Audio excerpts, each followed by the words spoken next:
Om Swastiastu, hai teman-teman, saya adalah juru bicara dari kelompok 3. Kali ini saya akan membawakan hasil diskusi dari kelompok kami tentang penilaian dan evaluasi pemahaman dalam UBD, yaitu pada kemampuan aplikasi. Nah, jadi terdapat aspek atau kriteria yang akan menjadi acuan penilaian apakah siswa benar-benar mampu menerapkan pembelajaran yang telah diberikan. Adapun kelima aspek ini adalah efektif, efisien, fasih, adaptif, dan anggun. Nah, jadi guru bisa menilai apakah siswa ini sudah mampu benar-benar menerapkan pembelajaran yang telah diajarkan dengan melihat kelima aspek ini apakah sudah ada dalam peserta didik atau belum. Jadi aspek yang pertama adalah efektif. Jadi efektif ini berhubungan dengan tercapainya berbagai sasaran yang ditentukan tepat pada waktunya dengan menggunakan sumber-sumber tertentu yang sudah dialokasikan untuk melakukan kegiatan tertentu. Jadi dalam aspek efektif ini, guru dapat melihat ketercapaian tujuan dari penerapan atau aplikasi yang dilakukan oleh siswa itu sendiri. Misalkan, guru dapat menilai dari siswa yang dapat mencapai tujuan kesehatan dari penerapan prokes yang diajarkan di pembelajaran sebelumnya.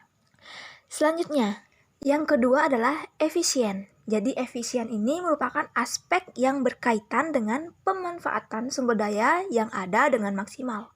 Jadi guru itu dapat menilai aspek efisien ini dapat dilihat dari kemampuan siswa dalam mengefisiensikan penggunaan sumber daya yang ada di sekitarnya.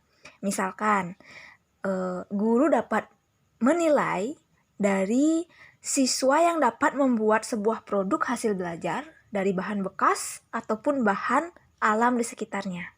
Jadi, siswa ini diharapkan dapat memanfaatkan berbagai sumber daya yang ada di sekitarnya dengan seefisien mungkin.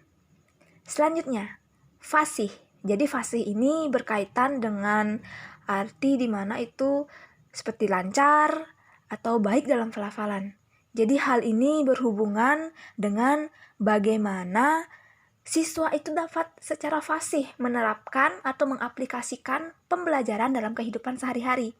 Jadi dalam aspek fasih ini, guru dapat menilai kefasihan siswa dalam menerapkan pembelajaran atau contoh yang telah diberikan. Misalnya, penilaian kecekatan dalam pelaksanaan praktikum menilai peserta didik berdasarkan runutan langkah-langkah praktikum sesuai dengan teori atau demonstrasi yang diberikan tanpa adanya unsur keraguan dari siswa itu sendiri. Oke, kita lanjut. Yang keempat ada adaptif. Nah, jadi adaptif ini merupakan suatu proses penyesuaian seseorang terhadap perkembangan kondisi atau kebutuhan dan lingkungan. Pembelajaran yang menyesuaikan dengan perkembangan perangkat teknologi yang sedang dikembangkan saat itu dan sistem kurikulum yang ditetapkan di suatu sekolah. Jadi seorang guru dapat menilai apakah siswa itu adaptif atau tidak, itu dapat dilihat dari kemampuan siswa menerapkan atau mengaplikasikan teknologi yang diajarkan. Misalkan, siswa dapat membuat produk hasil belajar dari bahan bekas ataupun bahan alam di sekitarnya.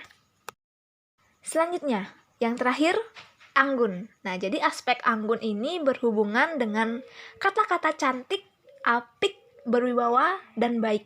Nah, jadi guru dalam menilai aspek anggun itu dapat dilihat dari kemampuan siswa dalam melaksanakan proses praktikum, khususnya pada tampilan proyek yang dibuat atau kerapian peserta didik saat melaksanakan praktikum.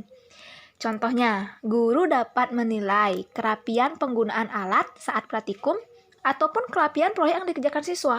Jadi, guru bisa melihat wibawa pelaksanaan siswa dari bagaimana siswa itu melakukan suatu kegiatan secara apik dan baik. Sekian yang dapat kami sampaikan. Saya harap apa yang kelompok kami sampaikan bermanfaat bagi kita semua. Saya tutup dengan terima kasih dan Om Santi Santi Santi Om.